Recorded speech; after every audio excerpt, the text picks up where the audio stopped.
यहाँ पे ना तो पीजियों की हालत अच्छी है, ना कोचिंग सेंटर की हालत अच्छी है। यहाँ की सारी बिल्डिंगें जर्जर है। कम से कम आप कोचिंग सेंटर तो अच्छे बनाओ। अगर आप ऐसे तो फिर आप रोड पे पढ़ाने लग जाओ। कोई फायर की सेफ्टी नहीं है, कोई चेकिंग करने नहीं आता, एमसीडी नहीं आती। एक बार आप खुद जाके देखिए सीढ़ी के पास 500-1000 मीटर टके हुए हैं। कोचिंग में बच्चों की जान जा रही उसका कुछ कर नहीं रहे हो।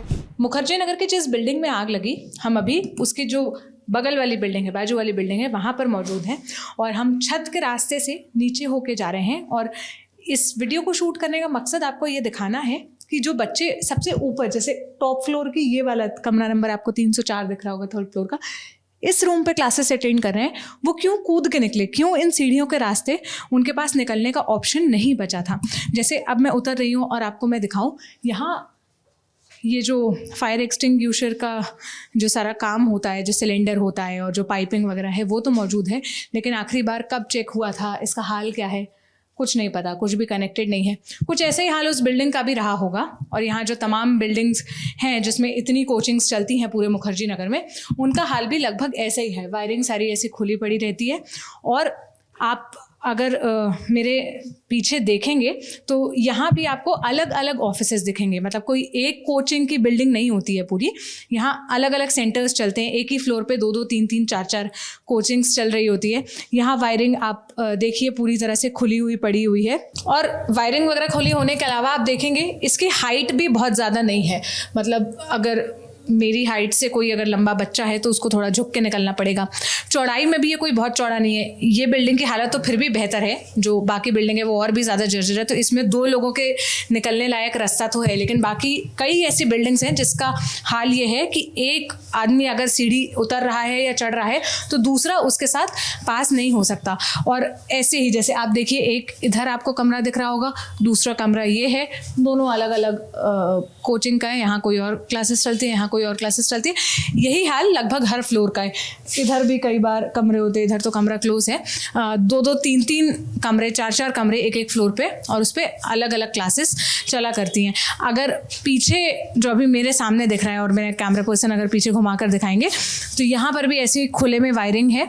और शॉर्ट सर्किट होने का कितना खतरा है ये तो हम सब जानते ही हैं जब ऐसी खुली वायरिंग्स होती है। और जैसा आप स्क्रीन पर देख रहे हैं, यहाँ इतने सारे मीटर्स है, खुले में वायरिंग है। कुछ इसी तरह का ही मंजर उस बिल्डिंग का भी रहा होगा जहाँ पर आग लगी। और इस वजह से बच्चे निकल नहीं पाए, क्योंकि यही ग्राउंड फ्लोर है, यहीं से ही एंट्री होती है और यहीं से ही एग्जिट होती है ऊपर बिल्डिंग के लिए। जो 3-4 फ्लोर की बिल्डिंग से अलग अलग क्लासेस जहाँ लगती है, आप अगर इधर भी नजर डालेंगे तो ये देखिए पूरा काला हुआ पड़ा है।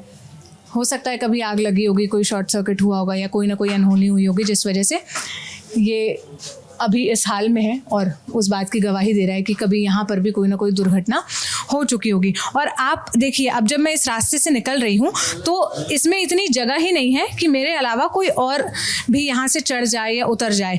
1 या 2 बच्चे ही एक बार में, या तो कोई एक चढ़ सकता है और दूसरा उतर सकता है। मतलब इतना ही रास्ता है, इतना ही ये ज़्यादा सघन है।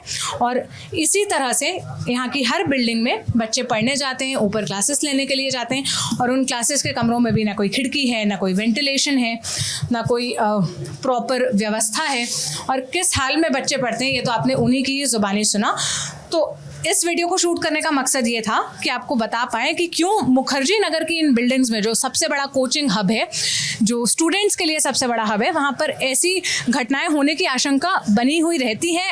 आज भी हुई और ऐसी होती भी रहती है। पास्ट में भी हमने कई इंसिडेंट सुने, और फ्यूचर में भी अगर ये व्यवस्था नहीं बदली तो होती रहेगी। क्योंकि आपने भी ये हाल देखा कि किस तरह से एक बिल्डिंग में इतनी क्लासेस चल रही हैं, और उस बिल्डिंग के लिए कोई मेंटेनेंस का काम, कोई भी रेगुलर चेकिंग का काम, फायर नॉर्म्स या फायर सेफ्टी के जो रूल्स हैं उसको मतलब मेक श्योर करने का काम, उसको इंश्योर करने का काम कुछ नहीं किया जाता।